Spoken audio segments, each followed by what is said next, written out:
Banyak yang mengatakan dari sekian puluhan juta orang di berbagai kolom komentar mengatakan bahwa inilah pemimpin yang tegas. Inilah pemimpin Jawa Barat yang luar biasa.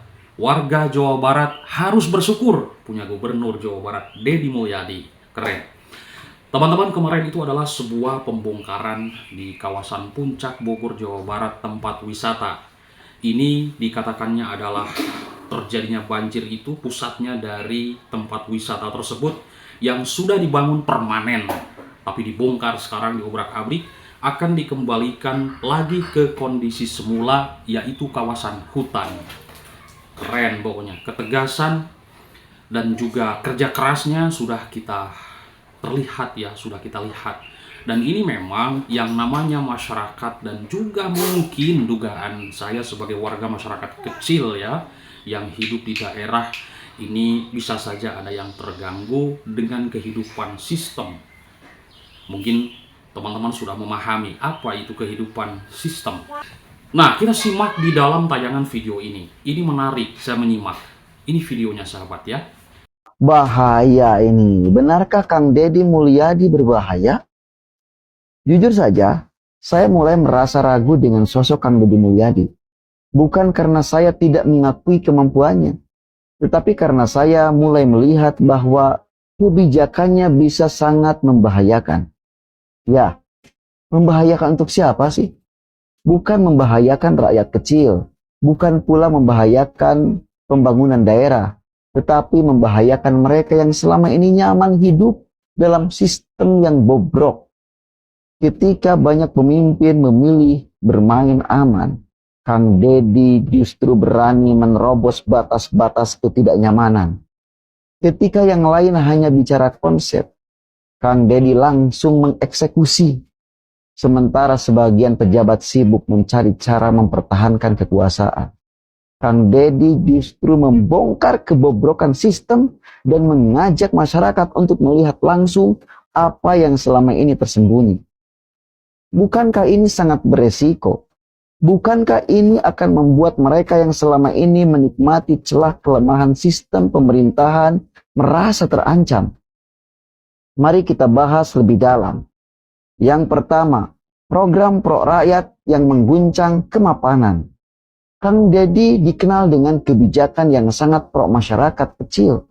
Ia tidak hanya berpikir tentang bagaimana menciptakan kebijakan yang indah di atas kertas, tetapi langsung turun tangan untuk memastikan bahwa rakyat benar-benar merasakan manfaat. Namun, disinilah letak bahayanya bagi mereka yang terbiasa hidup dalam kemalasan.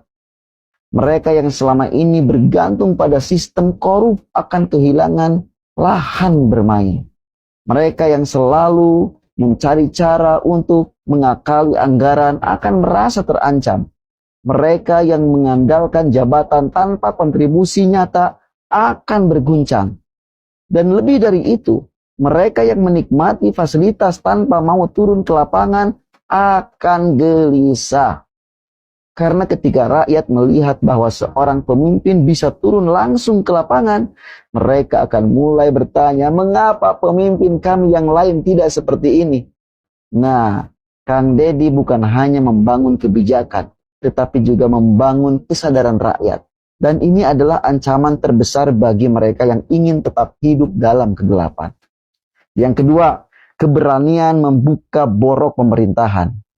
Satu hal yang sangat berbahaya dari Kang Deddy adalah keberaniannya membuka kebobrokan sistem pemerintahan.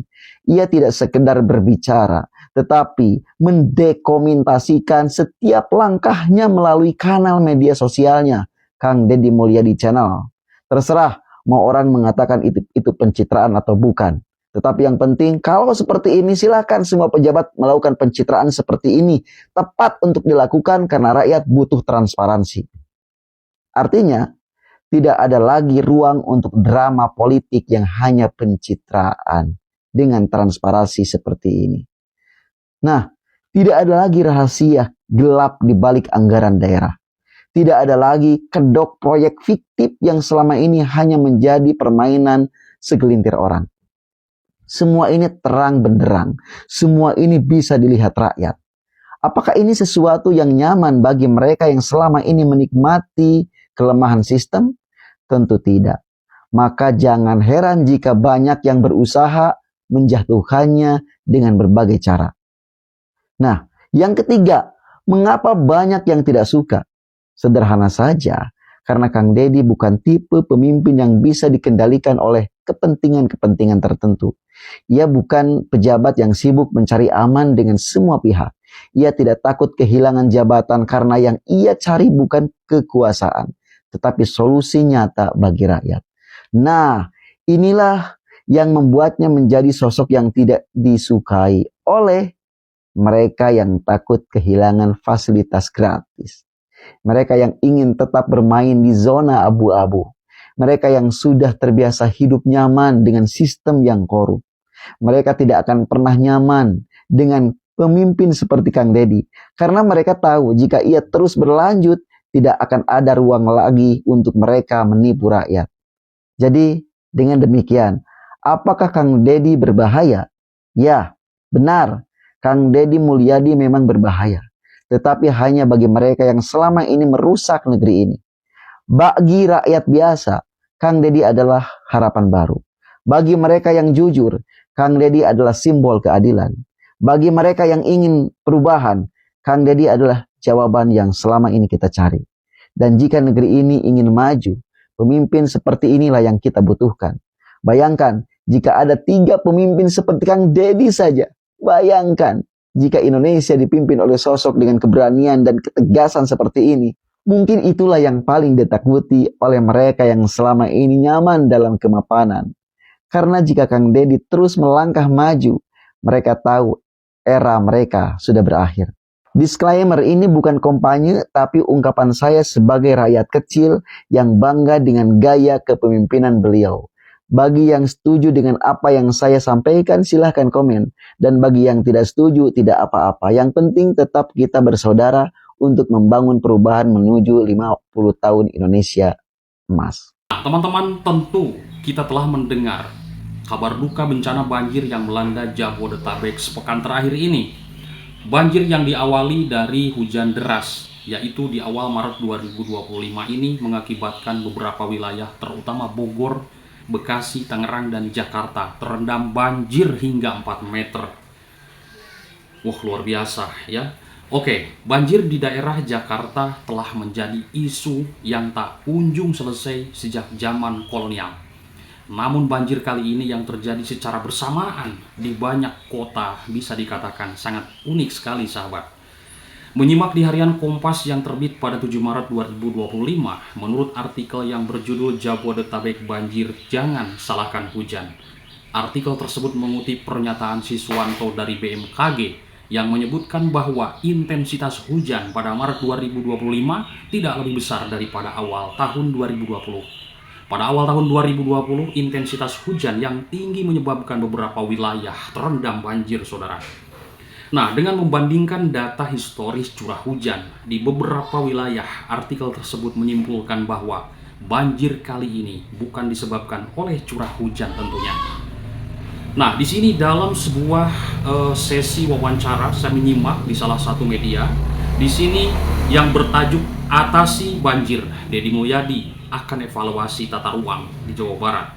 Jawa Barat, Deddy Mulyadi menerangkan secara rinci penyebab banjir itu apa. Sosok yang biasa disapa KDM ini dengan tegas menyebut bahwa penyebab utama banjir adalah pengelolaan tata ruang yang kacau dan buruk, katanya seperti itu. Wow, tegas sekali ya. Kita punya gubernur, khususnya warga Jawa Barat. Pak Deddy meyakini bahwa masalah terbesarnya ada di hulu sungai, yaitu daerah Bogor serta daerah aliran sungai. Banyaknya pembangunan di wilayah puncak Bogor yang mengakibatkan berkurangnya resapan air. Hal ini membuat air hujan langsung menuju sungai dan akhirnya meluap di berbagai daerah, sahabat. Selain itu, yang seharusnya steril dari bangunan banyak sekali dibangun pemukiman warga.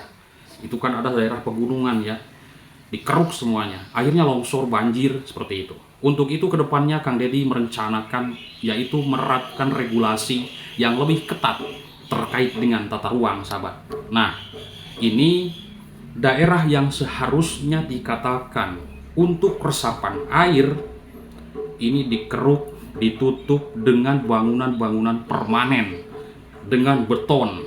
Akhirnya air tidak bisa meresap ke dalam tanah dan mengakibatkan banjir bandang ke daerah Bogor. Dari atas, dari puncak tersebut, banyak bangunan yang permanen.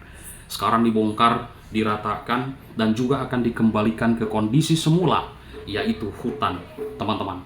Ini bagus sekali, karena saya melihat Pak Deddy Mulyadi sudah kasih contoh yang baik.